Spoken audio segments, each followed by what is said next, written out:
Why do you think Lockheed Martin is up 15% in the last 11 days? Do you think it has anything to do with the war in Ukraine and the fact that the Europeans have bought out the production of Lockheed Martin on their F-35 jets, and that Lockheed Martin is supplying Ukraine with those missile launchers, the ones on the back of the truck that are holding back the Russian troops? You knew about that, didn't you? Well, I know you knew about the war. You can't watch TV and not know about the war. Didn't you connect the dots like I did, that if there's going to be a war and if there's a military machine that makes the best fighter jet in the world, that they would be sending them? You knew about those rocket launchers, didn't you?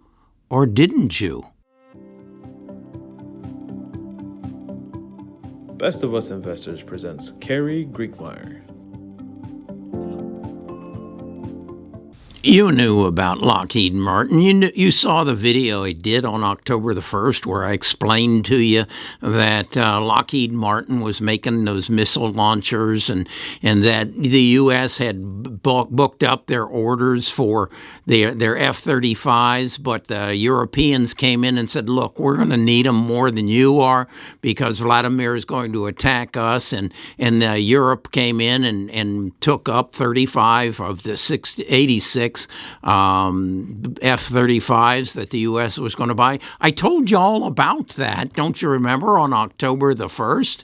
That's how you invest. You pay attention to what's going on in the world. Sure, we're in a recession, and that had to be. I mean, we pumped, what was it, $9 trillion into the market in 2020. We increased the money supply by 40%. Well, of course we have inflation, but there are other events that go on around the world that if you'll pay attention, you can see that Lockheed Martin's going to keep going up. Okay, so you missed the 15% in the last 11 days, but until that war ends, Lockheed Martin's going to be working at full boat in order to supply it. And then there's other stocks. I mean, LNG, you bought that one. I told you that they were the only supplier of liquid natural gas basically in the world, and that Europe was going to be short of natural gas. And then yesterday I told you about, what was it, Pacific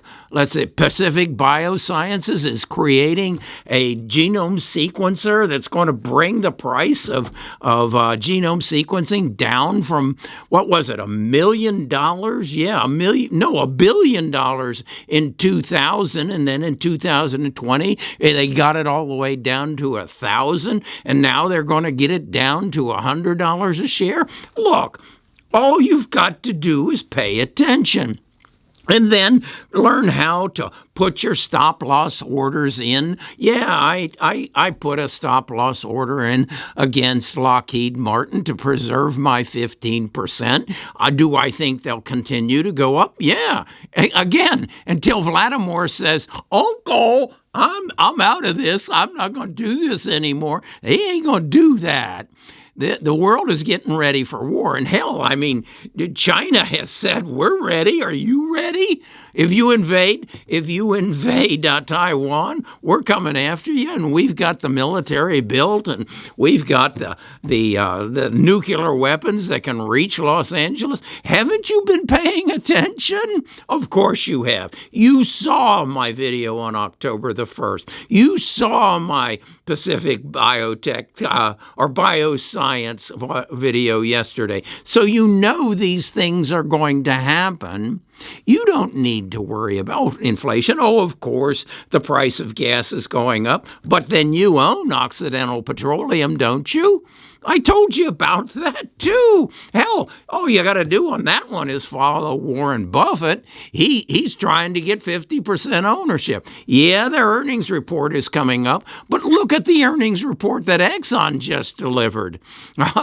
They hit record earnings per share. I suspect Occidental Petroleum will do the same. So pay attention to what's happening in the world, and then go to those areas that present opportunities, even when the rest of the world is fighting gas prices and higher food prices. There's opportunities.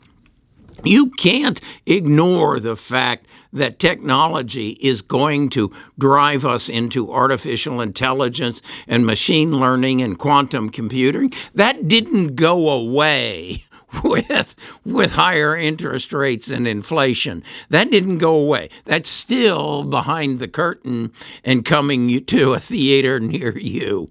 Okay, I hope you are enjoying your Lockheed Martin opportunity as much as I am. And then go back. If you didn't, shame on you, but I did it on October the 1st, and it was on 60 Minutes. You saw that, didn't you? Where 60 Minutes did a report and told you Lockheed Martin was working at maximum production? You didn't see that? How? Come on. Where do you live? Under a rock? Come on. I'll talk to you again tomorrow.